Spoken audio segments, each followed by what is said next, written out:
के रवां साल यहाँ पर एक बहुत बड़ा हादसा हुआ था जिसमें 5 लोग ऑन स्पॉट शहीद हो गए थे। ये बहुत बड़ी एक नालायकी है हम डिपार्टमेंट दिल्ली से जो एसक्यूम और एनक्यूम आते हैं वो अपनी लापरवाही से अटैचियाँ भर के ले जाते हैं, पैसा ले जाते हैं ठेकेदारों से मिलजुल के, लेकिन रोड की फिर खस्ता हालात होती है। बहुत बुरा हाल है, यहाँ बहुत परेशानी है। यहाँ के मुकामी लोग इस रोड की वजह से कम अब तक 28 लोगों की जान गई एक ही नाले में। तकरीबन 5-6 साल इस रोड को निकले हुए हैं। 6 सालों के अंदर 28 लोगों की कीमती जानें यहाँ पर तलफ हुई हैं। इस सिलसिले में गवर्नमेंट ऑफ इंडिया को और ख़ास करके यूटी एडमिनिस्ट्रेशन की जो इंतज़ामिया है उनको यहाँ पर गौर व फिक्र करना चाहिए और इस रोड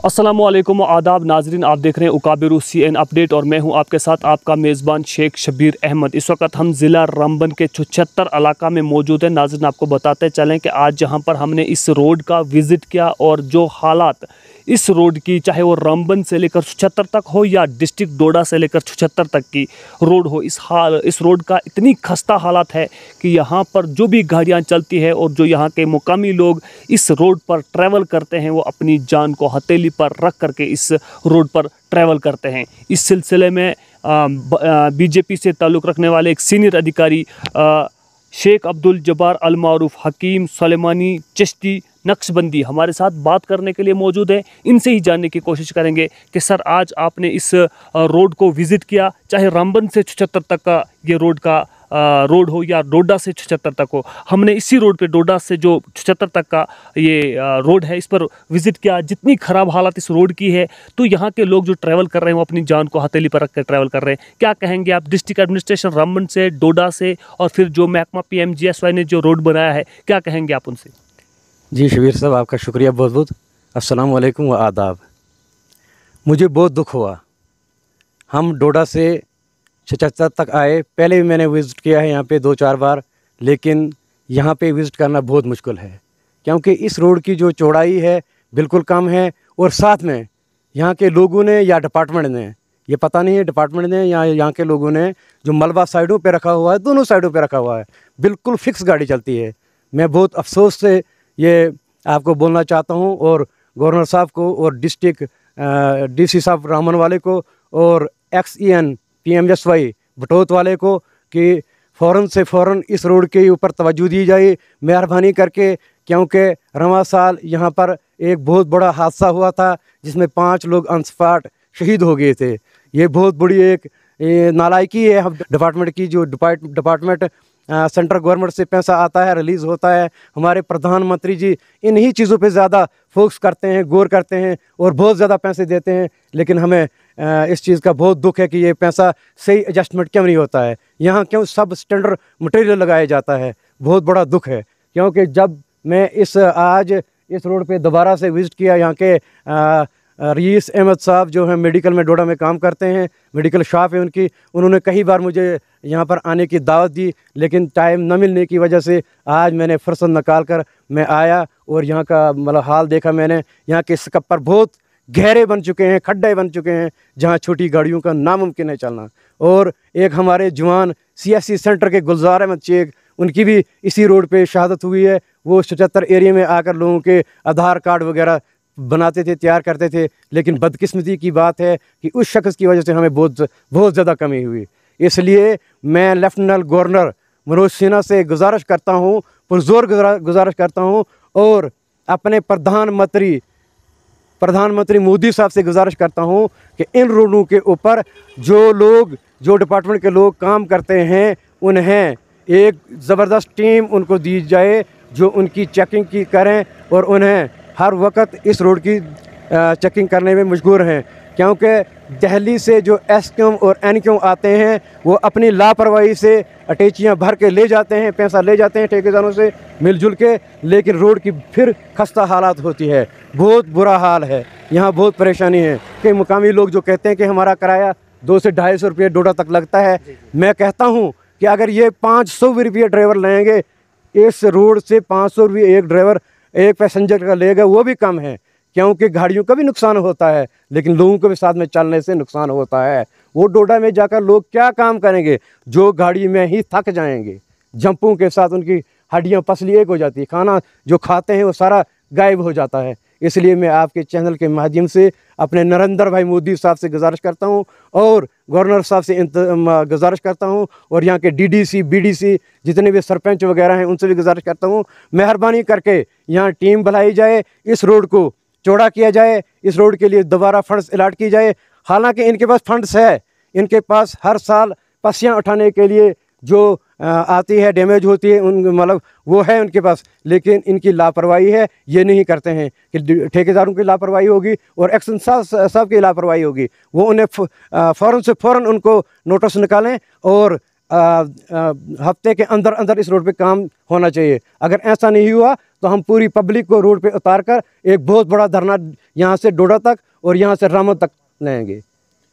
देखिए, हाँ, अब्दुल जब्बार साहब उर्फ हकीम सुलेमानी चिश्ती नक्शबंदी साहब, हम आपसे जानने की कोशिश करेंगे कि जिस तरह से आपने यहाँ विज़िट किया, यहाँ नेटवर्किंग की भी बड़ी प्रॉब्लम रहती है। हमने रास्ते में फ़ोन करने की कोशिश की, यहाँ नेटवर्क होता ही नहीं है, तो क्या कहेंगे आप?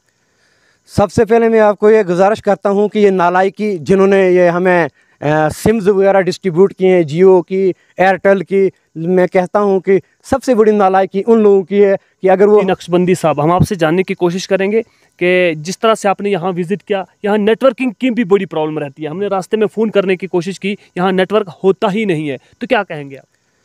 सबसे पहले मैं आपको ये गुजारिश करता हूँ कि ये नालायकी जिन्होंने ये हमें सिम्स वगैरह डिस्ट्रीब्यूट किए हैं, जियो की, एयरटेल की, मैं कहता हूँ कि सबसे बड़ी नालायकी उन लोगों की है कि अगर वो हमें सिम्स वगैरह देते हैं, मोबाइल फ़ोन वगैरह, पैसे जो गरीब लोग खर्च करते हैं उनको मतलब नुकसान होता है ये पैसे खर्च करने के, जब नेटवर्क ही नहीं है तो मोबाइल किस लिए रखना है? ये तो बहुत बड़ी नालायकी है। लोग कहाँ जाएंगे, किस परेशानी में मुब्तला होंगे?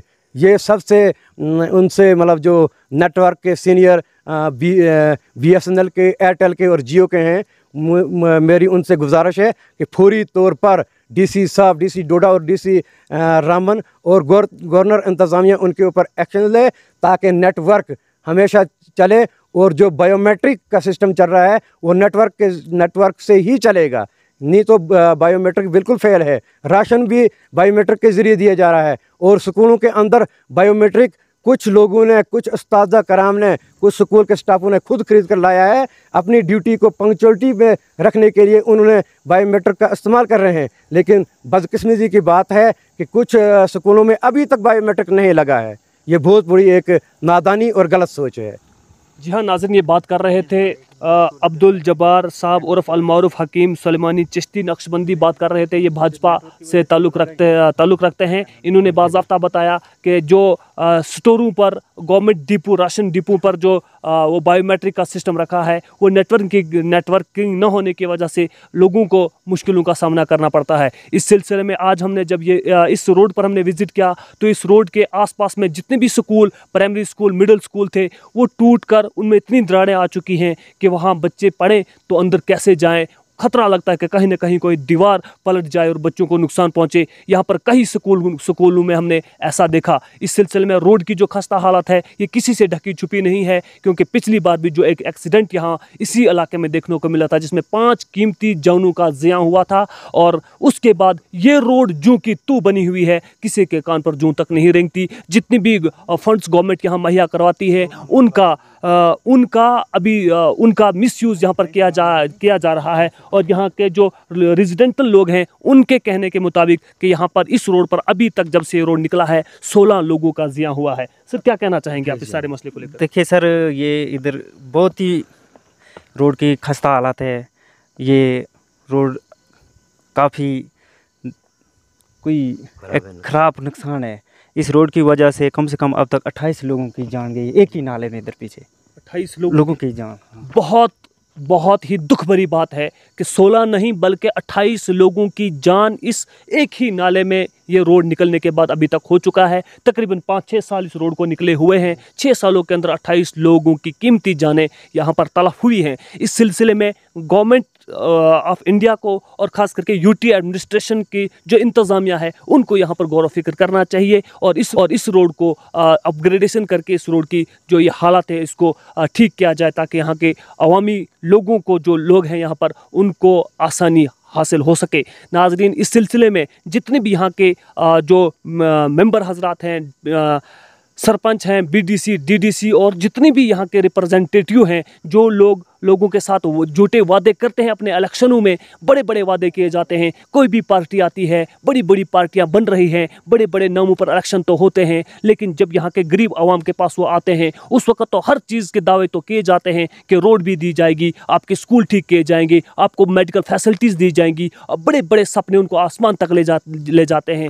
लेकिन जब वो यहाँ से जीत करके पार्लियामेंट में, असेंबलीज में पहुँचते हैं या पंचायती लेवल का इलेक्शन, जो भी इलेक्शन यहाँ पे हुआ, बीडीसी, डीडीसी, बड़े बड़े वादे तो किए जाते हैं, लेकिन जब गरीब आवाम का फलाह बहबूद का काम आता है, कोई भी पार्टी वो उस पर खड़ी नहीं उतरती। आपने देखा है कि अरसा दराज से जो ये रोड है न, इस पूरे इलाके में कोई मेडिकल फैसिलिटी नहीं है, इस पूरे इलाके में कोई हाई सेकेंडरी, एक हाई सेकेंडरी है उसमें भी स्टाफ पूरा नहीं है। इस इलाके में जो भी मिडिल स्कूल, प्राइमरी स्कूल हैं, उनकी हालात ऐसी है कि वो स्कूलों में बच्चे बैठें तो बैठे कहाँ, बाहर ग्राउंड में या फिर प्राइवेट घरों में वो बच्चे तालीम हासिल करते हैं। कहने के लिए तो गवर्नमेंट स्कूल हैं, लेकिन गवर्नमेंट स्कूलों की हालात अगर यहाँ देखी जाए तो ये कहने की बात नहीं है। इस सिलसिले में government UT administration, lieutenant governor जनाब मनोज सिन्हा साहब से गुजारिश की जाती है कि एक खसूसी टीम को तश्कील दिया जाए जो पंचायती लेवल पर स्कूलों को, मेडिकल फैसिलिटीज़ को चेक करें, और चेक करने के बाद यहाँ की आवाम की जो मुश्किलें हैं उन्हें हल करवाने की कोशिश की जाए। नाजरीन, इसी तरह से आप देखते रहें उकाबिर CNN अपडेट। मिलेंगे एक और नई पेशकश के साथ, तब तक के लिए शेख शबीर को दीजिए इजाज़त। वसलाम।